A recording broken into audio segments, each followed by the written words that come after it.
Hello and welcome to the Knock On KCLR and scoreline.ie's weekly rugby podcast. Today our special guest is Leinster and Irish player Ed Byrne. Ed, how are you? Not too bad, Stephen. All good now, yourself? Not too bad at all. I suppose we mentioned you're a Carlow man as well. We had your brethren, I suppose, Tom Daly on last week's programme as well. He spoke highly of you. Nothing bad was said. A tough act to follow. Yeah, absolutely. We're plenty to talk about, Ed. Of course, going to catch up with yourself. And I suppose we'll start just talking about Tom quickly. Obviously, you know Tom, you and your brother Bryan. Bryan playing for Bristol Bears at the moment. You know, he grew up in Carlow around the same age as well. He would have went through underage and Leinster Academy and all that as well. And he's flying it with Connacht at the moment, isn't he? Yeah, no, it's brilliant to see. He's absolutely flying it. It's been a great move from, I think myself and Bryan were lucky enough to play with Tom for a good few years. Started, could be under sevens in Carlow the whole way to under 12s, and we were lucky to have a good team there, plenty of good players. And then Tom went through the youth system. We went through the schools, and we met back up as Leinster 19s and spent a good few years in Leinster together and stuff. So I'm absolutely delighted to see him going so well, and he's really nailed down that spot over in Connacht. Absolutely. I have to say, Carlow are pumping out a lot of decent rugby players over the last couple of years. You know, Sean O'Brien obviously stands out of the recent ones. Yourself, your brother Bryan, Tom, Tim Corkery coming through in Kilkenny as well. Be the first sort of Leinster representative they've had now in a good few years there as well. So in this locality anyway. It's brilliant. It's brilliant. I think even when we were growing up playing with Carlow and stuff, we would have seen Shawnee making headway through the Irish youths and the Leinster youth system, and I think it was big for us, like just seeing that. And then we played against Farrell a good few times, and you see lads like that coming through, and definitely motivates as a young lad. You want a piece of that, and I think it's so important for the club, and it's great for Carlow to have a few names there and lads who really loved their time playing with Carlow and loved the club and stuff. So I think it's all positive. That's it, and you're not just there to make numbers either, Edges. They're making quite a lot of ground and a lot of impact in your positions with your provinces and your country as well. So it's definitely not making up numbers. There's a lot of talent from the Carlow area for yourselves and that. And like you said, with Tig down in Wexford as well. And that, if you got Charlie Ward as well from Tullow, he's playing his trade over there in Connacht as well. So exactly. Yeah, a lot of decent players. Come here, where did it start for yourself? And I have to include Bryan, I presume, because Bryan would have started around the same time. We'll talk to Bryan separately. We'll probably get the same interview when we talk to him. Except when we come to provinces, we'll sort of veer off then somewhere. But where did it start? Were you always into rugby, or what was the story? So my oldest brother, Mark, started playing in Carlow Rugby Club. He might have been maybe 10, around under 10s or so, and he's 5 or 6 years older than us. So once he started, then my brother Tom played. He started a year ahead of me and Bryan because he's that bit older, and then myself and Bryan were mad to get going as well. So I think we might have been we were 6 turning 7. I think that September is when we rocked up to Carlow Rugby Club and didn't know what to do, but we enjoyed ourselves and got a love for it straight away. So it was good fun right from the start. And as I said, we had some great players. I would have been playing every second year with my brother Thomas as well. So that was good crack. But then we had, like you said, Tom Daly there and Mick Mannion and loads of good players there. So it was a competitive environment and we had great fun the whole way through. And was Carlow in the AIL the time you started off in rugby? Yeah. So I in the big time. Yeah, Dan Van Zyl and Melly leading the show, and even I remember fond memories of down in I think it was Gary Owen when Felipe Contepomi played for Carlow that day, and we were out in the back pitch playing. I think maybe under 10s at the time, and ran onto the senior pitch to watch that. So it's funny how things work out, having Felipe coaching us now. Yeah, absolutely. And for people listening that didn't know that, there's a picture hanging up in Carlow Rugby Club of Felipe Contepomi taking a penalty in the black and amber jersey as well, proudly sitting up in the middle of Carlow Rugby Club. We're going to be joined by Chris Pimm now in a second. He's going to join the conversation. Chris, of course, talks to us every week on the podcast as well. I'm going to add Chris to it there now. Chris, how are you? Slightly late. Sorry about that, lads. You're okay. How are you getting on, Chris? Good, Ed. How are you? All good now. All good.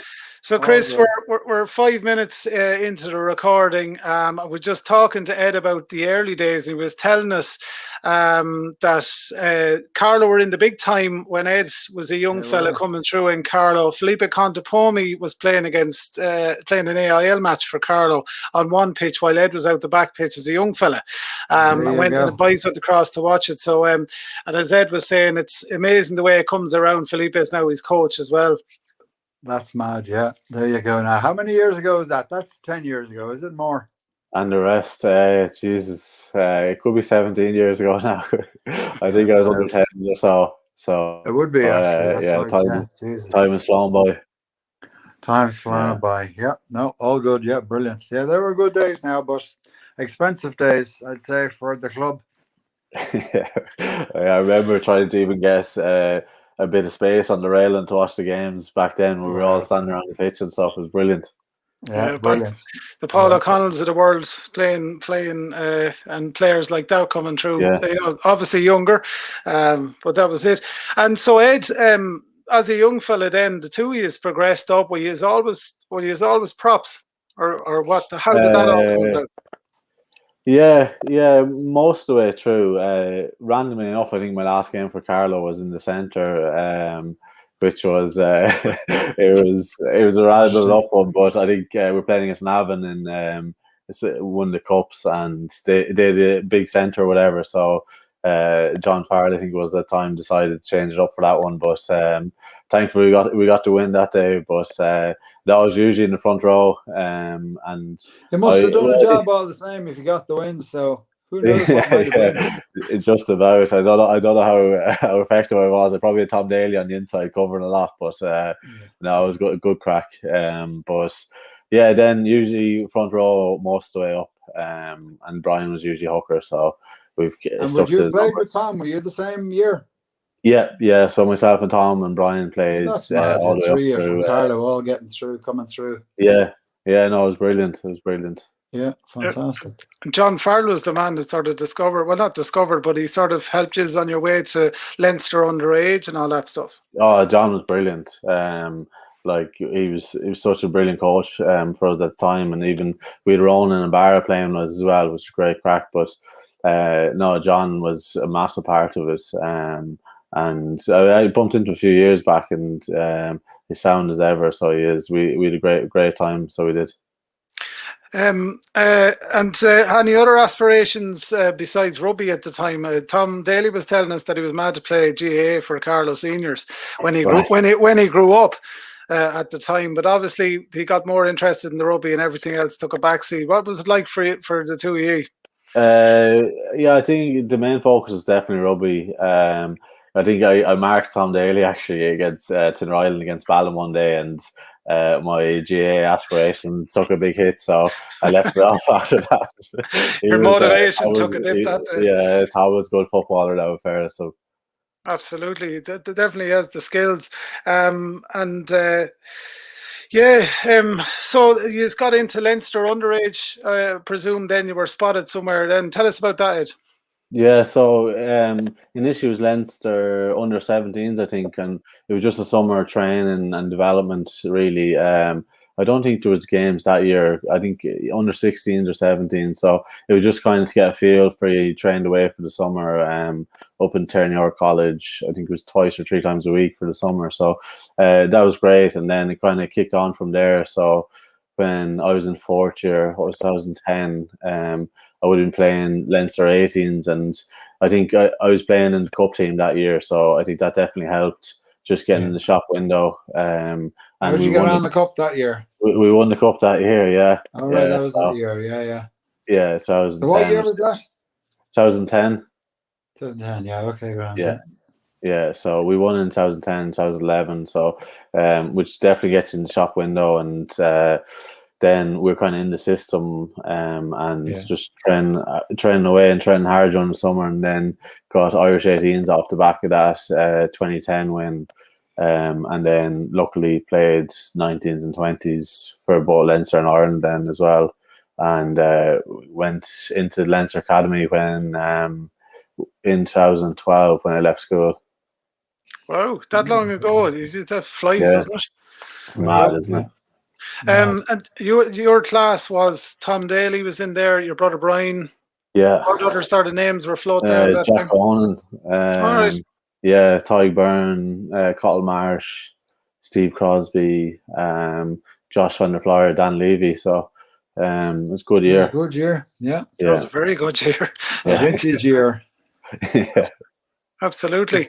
It's amazing what happens as well. We were talking about talking to Tom Daly about going to Connacht, and his fortunes obviously improving there as well. Your brother Bryan is flying it with Bristol. But Ed Byrne, the Leinster Academy thing, he couldn't break into that first team, went to Wales, came back, and he's a line. Now as well. It's just it's all about decisions, I suppose, and opportunities.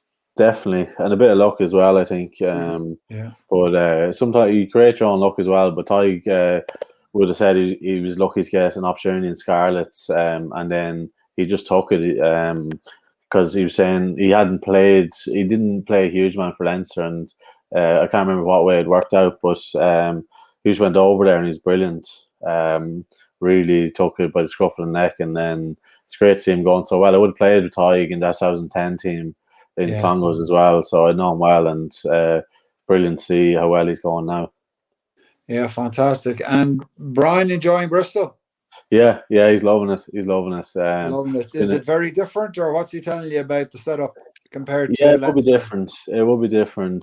Different style of coaching and stuff, and the massive detail driven and stuff like that. So a lot about the system, and you can see in the way they play. This play such a great, expansive attacking rugby and stuff with a lot of work. Very like Connacht in their prime, obviously. Yeah, exactly, and that takes a lot of work and a lot of prep and stuff. So it'll be a little bit different to the way we do things. And is that you tell me that there's less detail in Leinster? No, I don't think there's less detail, but it mightn't be as scripted or okay. Everyone has a role in Bristol, where in Leinster it's a bit more heads up at times. Okay, that's interesting. Yeah. Really absolutely. It's good to get that insight as well. And Ed, you were telling us just before he came on. Sorry, Chris, go ahead. No, I was only going to say is there anything else different about life in Bristol? I mean, from a rugby player perspective, as opposed to Leinster, is there anything else that he's kind of noticed that? I think in Leinster, one of our strengths is the identity piece of having so many homegrown players, whereas Bristol is a lot different. A lot of Islanders and lads come from New Zealand and literally all over the world. So it's definitely a different culture and stuff. And I think in some aspects that's brilliant, because you get to mingle with so many people from different experiences and learn from them as well. And as well as that, if there's in that group, everyone's come to Bristol to play rugby, and there's a strong culture there, because outside of the training facilities as well, I'm sure, as Bryan would say, they spend a lot of time together as well. So build on those connections, where when you're living in Dublin and everyone has their own things go back to your own family. Yeah, exactly. So it's a little bit different from that aspect, but I'm sure it's very, very enjoyable. And like I said, one of the strengths of Leinster is that we have a lot of homegrown players who've always wanted to come and play for Leinster. So that's a strong point as well. And he's carrying a bit of an injury with his knee, we're saying, Ed. Yeah, he's struggling a little bit at the minute. So he's hoping he's going to get a bit of work on that tomorrow, and hopefully, probably unfortunately, might be the end of the season for him this year, but hopefully come back stronger now next year.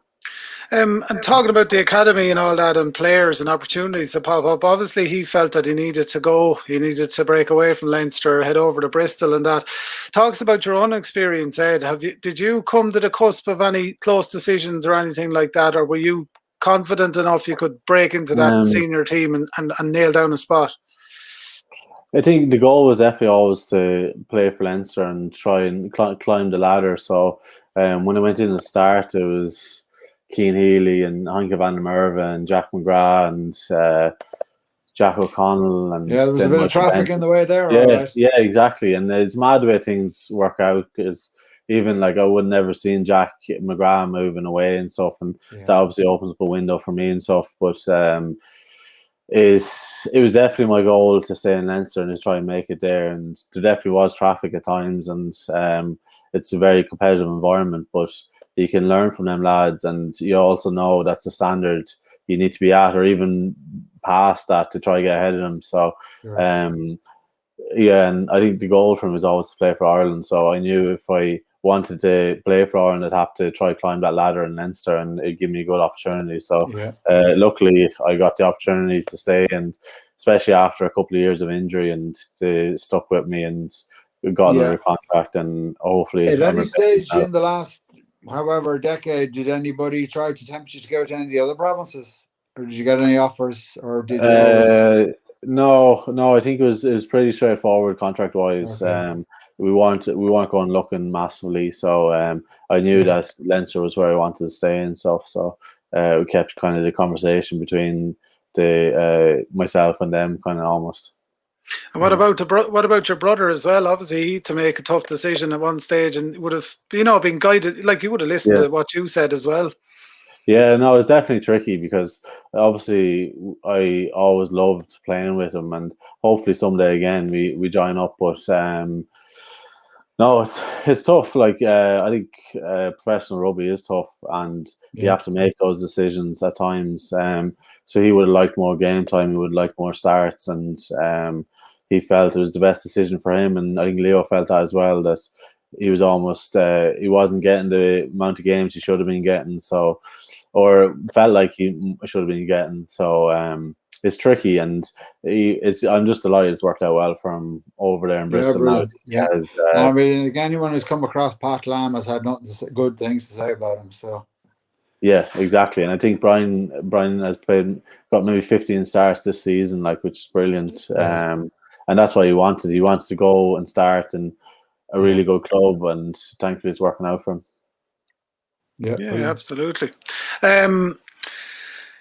So you're playing well for Leinster, Ed. You're up near the top of the pile, so to speak. We're talking about Chris and traffic and players.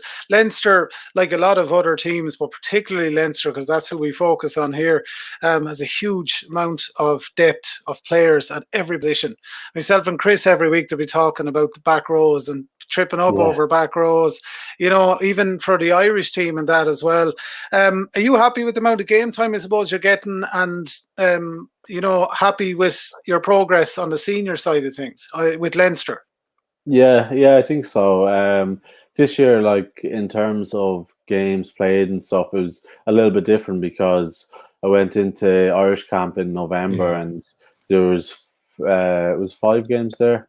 And so it was a longer period than usual in the November, because we're finishing off last year's Six Nations and stuff. So then I got injured at the end of that and missed a couple of months. So then I felt like I was out of Leinster for almost over 3 months between Leinster games, which was a bit different, tricky then. And then you're kind of not chasing your tail a little bit, but you're trying to get game time as much as you can then. And then going off for 7 or 8 weeks in the Six Nations camp. And thankfully I was released and played up against Ulster and stuff that day. So it's different, and it's obviously brilliant to be in camp. But then there's a couple of times where I was traveling reserve and stuff, and then you're not playing. But that was fine. It was a good learning experience. And overall I'm happy enough. And being called into camp and everything like that, that's pretty special as well. Getting that phone call, I presume you got a phone call off Andy Farrell. It was like, "How Ed, you're in. We start training next week. Bring your boots." Yeah. No, the way it works is email. So I was sitting by the phone for the day, trying to praying to get it, and then thankfully it came through later on. It could have been 7 or 8 o'clock, but no, I was absolutely delighted. Unbelievable moment, and yeah, I think what you don't want is the phone call to say, "Look, you're really close," but exactly. the email is much easier. It's a happier 100%, place. 100%. So the phone rings, it's like, I'm really sorry. you know there's something exactly, up. No, absolutely. And back in my day, it used to be by post.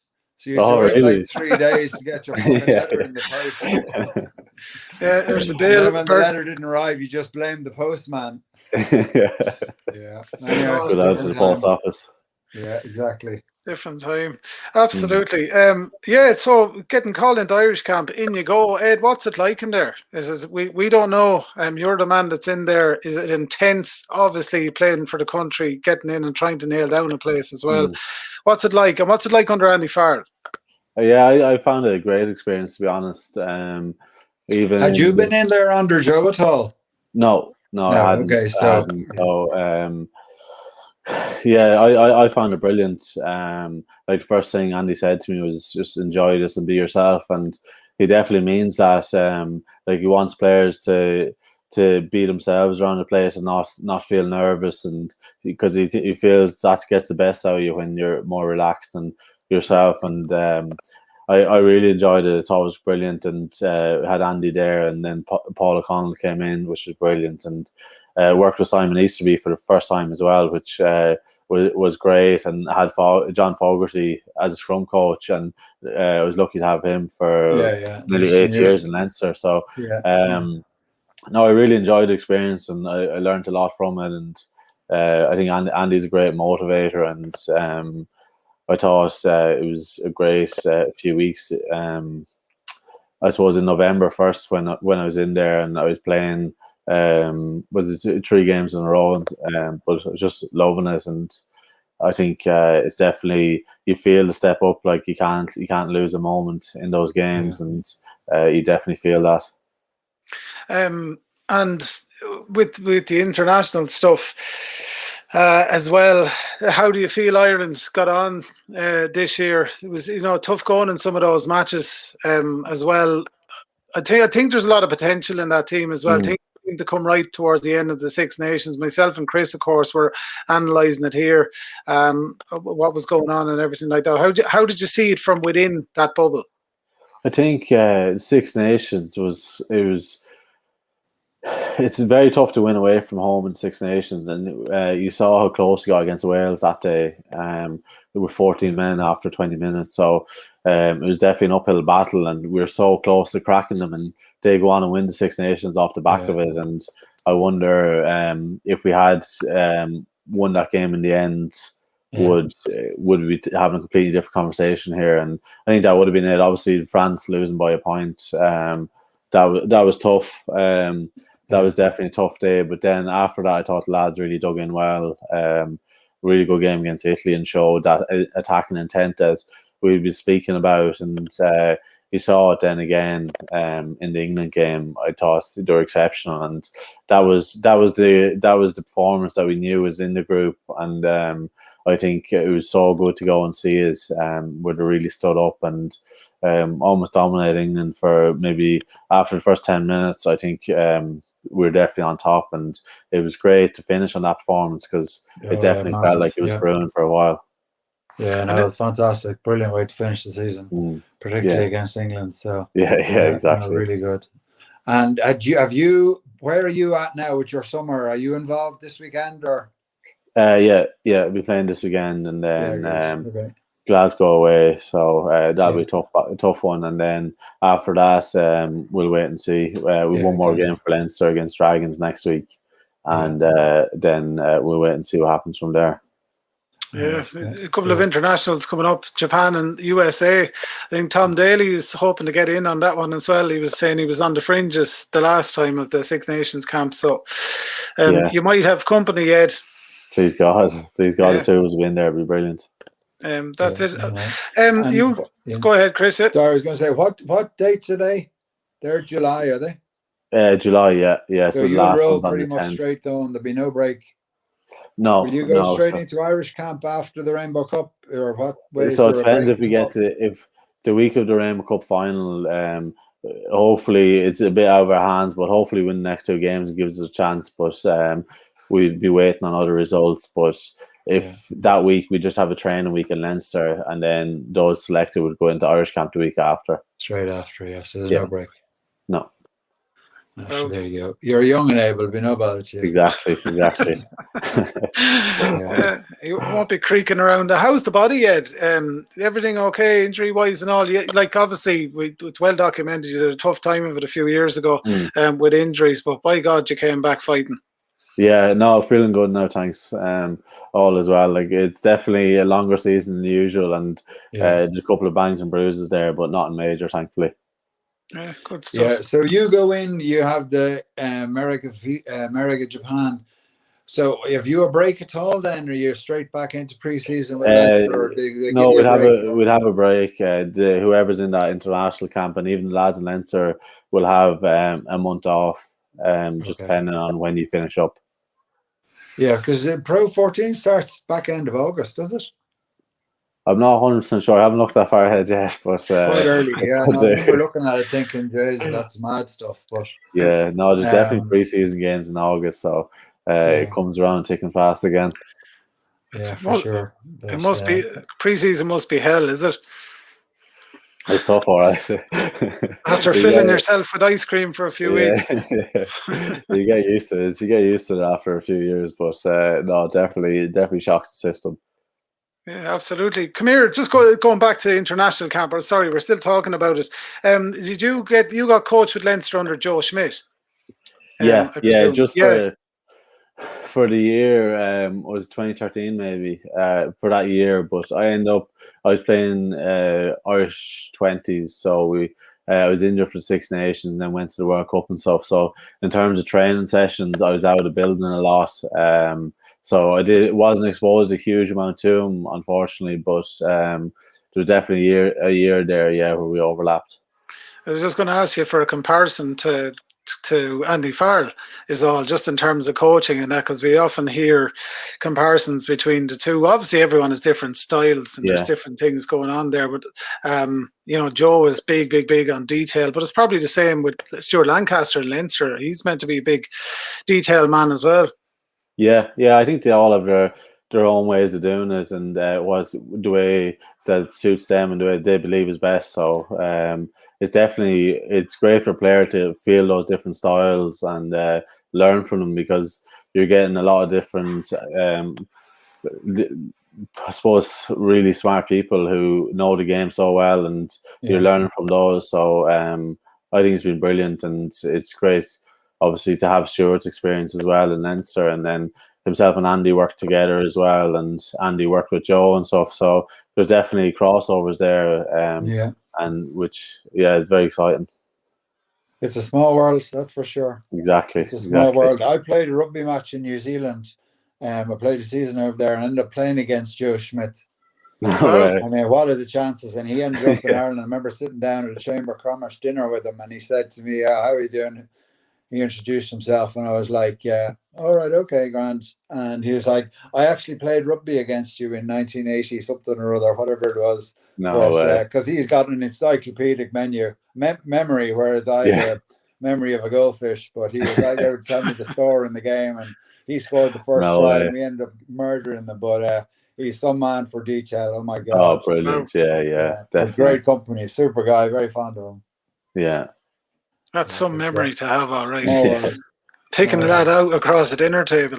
I know. Yeah. Just remember that hit I gave you when you were running down the sideline. That sort of stuff. Yeah, it's amazing. We're sort of lucky that with the coaching, particularly with Leinster's good old staff in there. Felipe Contepomi, ex-Carlow player, we can say, I suppose, as well in there. I bet he says that too. Yeah, of course. He keeps throwing that line out every now and again. No, we're one of the same age. Exactly. Yeah, so you have a busy time coming up. So the Pro 14 done, ticked off, won that one as well. Is there going okay in the Rainbow Cup? But the format is so strange. this year, and the Pro 14 was as well. What's the thinking with the Rainbow Cup, Ed, as a competition, I suppose, and Leinster's prospects in it? Because it's tough the way the qualification goes and everything. Yeah. Like I said, I think it's out of our hands now. So Treviso are probably the ones who have it in their favour at the minute. They're top of the pool, and have to go away to Ospreys in not this weekend but the weekend after, so a lot will count on that. And then Munster are nipping at their heels a bit, and if we go well against Glasgow the weekend, then it opens it up, I suppose.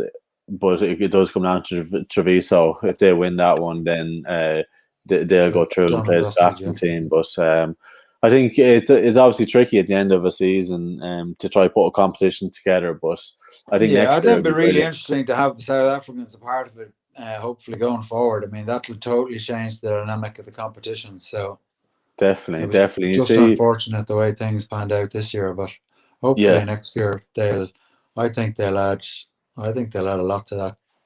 Yeah, I think so too. Because we're struggling a little bit, you know, as big physical teams and stuff. So sure. I think it'll be good. It'll be a good test, and you see the strength of some of their teams with a lot of World Cup winners playing and stuff. So it'll definitely be a good test, and it'll be good for the competition. Good for the forwards as well to be. Yeah, to be up against it. Depending what way you look at it. Yeah.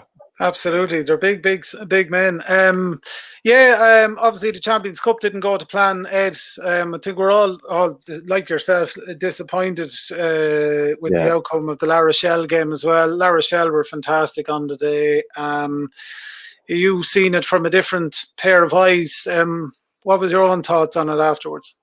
Yeah, it was a tough one. To take, definitely. I think. It got away from us a little bit. I thought we started well. They kept grinding away, and a couple of penalties. We didn't really look after possession that well, and I suppose we gave them too much entry into our own 22. And with a big, powerful team like that, once you give them entry, they're very hard to get back out of there. So, obviously, with any loss you have, there's plenty of things you would have done differently, and we would have hoped to play in the right parts of the field a little bit more, and get our breakdown a bit better, because I think they had a bit of joy at that. So there's plenty of learnings there, but it's still raw enough, and the one that got away, I think. If you were to look at it from an Irish punter point of view, and the media, their read on the game, they would have said that Leinster got physically bet up. Did it feel like that as a player on the pitch? I think like the media definitely love that line when an Irish team lose to a French team, but I think it was more our own mistakes, really. I think there was definitely parts in the first half where we were very good, and I wouldn't have said we were getting dominated. But then I suppose the second half there definitely was periods of sustained pressure, and the big men, and probably need to deal with Will Skeleton a bit better at times. But yeah, like I said, it's tricky when they get into 22. They're very good. So I think if we try to deny them access a little bit more, and play, I suppose, more to our own game. Try to keep the ball a bit better, and if we sort out the ruck, then it might have been a different story. But it was just tough one. And then you see like Ohio West has 100% against us, and then another day he doesn't. There's three big ones the other day. So like, and it's just tricky. They were very good, I thought, on the day, and they were. I think there's definitely things we can learn from it. That's 2 years, I suppose, Ed, where Leinster would have, been confident enough of progressing through. Obviously, the year before, I think, against Saracens, and that eats away at the team a bit as well. But like you're in there. It'd have been the same comments in that we got bet up against Saracens as well, and that does it come back to, and that's I suppose where I'm coming from is it a physicality thing, or is it just playing a bit smarter when you have the ball? I think we definitely have confidence in the team that we have. we know that there's a Champions Cup in the group that we have. So there's definitely as tough as those days are. I don't think we've lost confidence in what we're doing and the way we're playing. We just know that the biggest days you have to get it comes down to the smallest moments, and the more of them you win. And I suppose the things that we would try to influence the referee a little bit more. Their take on things as well has a big factor, and it's important how we deliver our messages and how the images that we're seeing on the pitch. So someone in the back of the tackle, that we're making it known, because 3 points in a game like that is huge, and there's big momentum swings there. So I think, like I said, there's definitely learning points, but we're not ripping up the script and thinking that we need to do everything differently, because I think we're a good enough team to learn from and hopefully come back next year now and win it. Yeah, absolutely. Fair play. Chris? Yeah, no, absolutely. I would agree. I mean, I think that the challenge is, and I suppose to press the panic button is, we need to go and get ourselves some big men. We need more physical presence on the park. But again, that's never really been Leinster's way. So why would you go tear up something that's been so incredibly successful over 10, 12 years? So, I think you're absolutely right. I think there is more than one way of playing the game. And if they don't have the ball, it doesn't matter how big they are. Exactly. And I think when you have it and keep it, and the style of rugby that Leinster play, keeping the ball is what it's all about, Yeah. So I couldn't. I agree with you. That's why I was just asking you the question whether there was any thoughts at within a coaching ticket, whether you needed a bigger physical presence to get her over the line. Absolutely. And the vote of confidence from the management as well, Ed, with the signing of a couple of contracts there as well, with Stuart Lancaster and that. Leo signed a 1 year, but he's leaving it open as well. But there's obviously, like you said, like La Rochelle with Rog and everything, there's a plan there. Who knows, next year Leinster might get over that line. Please God. Yeah. Please God. Yeah, please. Absolutely.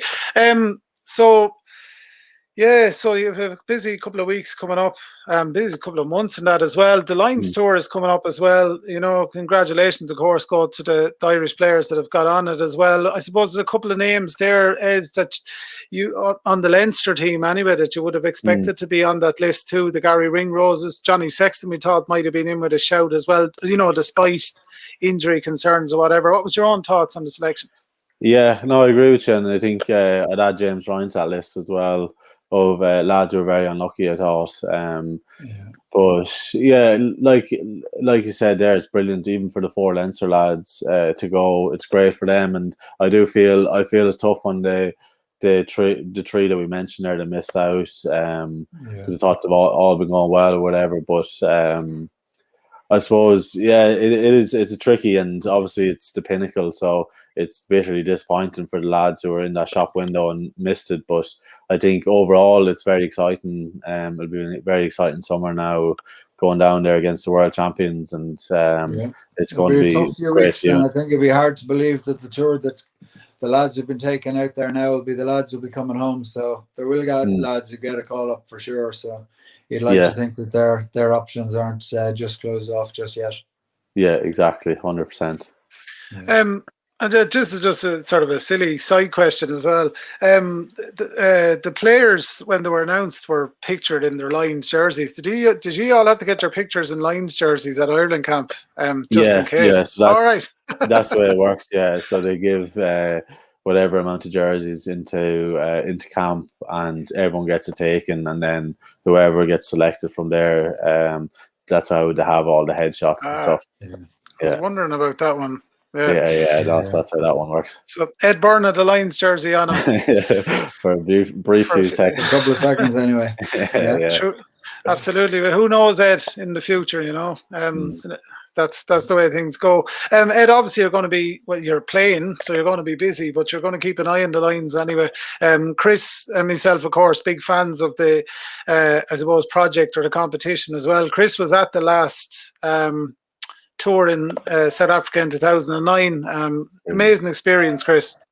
Absolutely incredible experience, yeah. And we had kind of access to all our areas as well, so it was a great insight to kind of life as a Lion on the tour. So yeah, look, it was an incredible experience, and then did the whole safari thing and whatever. So yeah, look, brilliant. I think it will definitely lose something from not having the crowds, because the crowds are such a huge part of the traveling entity that is the Lions. But look, every one of those guys who got picked definitely won't be going, well, I don't want to go because there'll be no crowd there. So yeah, they're all very excited to be part of it. But yeah, look, incredible experience, and yeah, please God, it'll all go according to plan.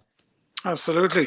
And Ed, speaking of crowds, Leinster has got a project game coming up. Is it the Dragons? Dragons next week, which is brilliant. 1,200 people, so it's definitely very exciting, and it's good to see a bit more normality back. And I think you definitely miss the crowd. It makes a massive difference, so I think it'll be a welcome return. Yeah, Tom Daly was saying that the weirdest thing about it all is when you run out for your warm-ups. He says usually to be lads having pints or whatever it is, talking, and there'll be a bit of noise, and that is just but running out and hearing the other team even doing their calls and talks and everything like that is a bit strange. What's your own feelings on it for the last year? Yeah, I think definitely I'll echo what Tom says there, but also when you run out for the start of the game, I think that's the strangest feeling. Among it all, really, because that's when you usually expect that big roar, but it's dead silent, and then it's the big moments in the game, I suppose, as well, where you can really hear the crowd once they're there. That's the bit you miss, especially when it's going well and you're scoring tries. Especially if you're a prop on a 5-yard attacking scrum, that's when the crowd, you get your adrenaline. Exactly, it gives you that boost. Yeah. Or if Ed Byrne flattens a fellow with a tackle, you're usually expecting a big roar, and it's like, come on, what's going on? Exactly. Are you not entertained? Absolutely. No, absolutely. Great to see you doing well, Ed, and everything. And of course, like we were saying, Chris, before you joined us as well, Carlow and Kilkenny are pumping out some decent rugby players over the years. Sean O'Brien used to give you grief on Instagram when he was in camp. We used to get a great kick out of it. Yourself and the brother, and that's you keep in contact with Tom and Sean and all those lads. Yeah, I would. Yeah, we were obviously down in Connacht a few weeks ago, and I was only saying to Tom that if things are a bit more normal over summer now, we'll have to do a pint in Carlow when we're home. But I'll be on to Shawnee a bit as well. It's great. How's he enjoying London? Yeah, I think he loves it. It's obviously a big culture change from when he went over to start, but I think he's done a good job over there. Like, he's doing a little bit of mentoring and coaching and a bit about culture and stuff, and they're flying it as well. I think potentially sixth in the Premiership and going really well. So he's adding massive value there as well, which is brilliant. Yeah. Absolutely. I hear him on his podcast there. He does a podcast during the week. Oh, yeah. It's like, make your hair curl. I've stopped listening to it. Yeah, he's so vocal. Yeah, he's something else. Absolutely. You any other questions, Chris, for Ed? No, I don't think so. I suppose just a couple of little admin things who are fun things as well. I mean, who's the biggest messer in the change rooms? The one that springs to mind now would probably be Sean Cronin, I'd say. Okay. Yeah. What's his favourite party trick? I couldn't be telling you that. Okay, fair enough. It's a family program, show. Chris. Family show. Sorry, okay. Before the water check. That question then. You can just put that one out if you like. Absolutely. Yeah, you're enjoying yourself anyway. That's the main thing. Things on an upward curve for you as well, of course. And your brother's flying it across the water as well. Bar this injury, but he's getting that sorted for the summer, and he'll be back flying it then as well. Great to see everything going well. Fingers crossed you're in contention, obviously, for the Irish team as well during the summer, which no doubt you will. And might maybe even link up with your old friend Tom, who's on the peripheries, and actually with Robbie Henshaw and Bundy Aki going as well. That sort of moves 2 out away for him to get into Ireland camp as well. So we'll see what happens. 100%. Yeah. No, that's all I have, Chris. Yeah, no, all good. Look, yeah, just wish you all the best for the summer, and you're doing a fantastic job, and the best of luck with everything throughout, and may you stay sound for as long as possible. Please God, thanks very much, and thanks for having me on, lads. No problem at all. Pleasure. Appreciate that. That's Carlow, man, Leinster player, Irish player, Ed Byrne.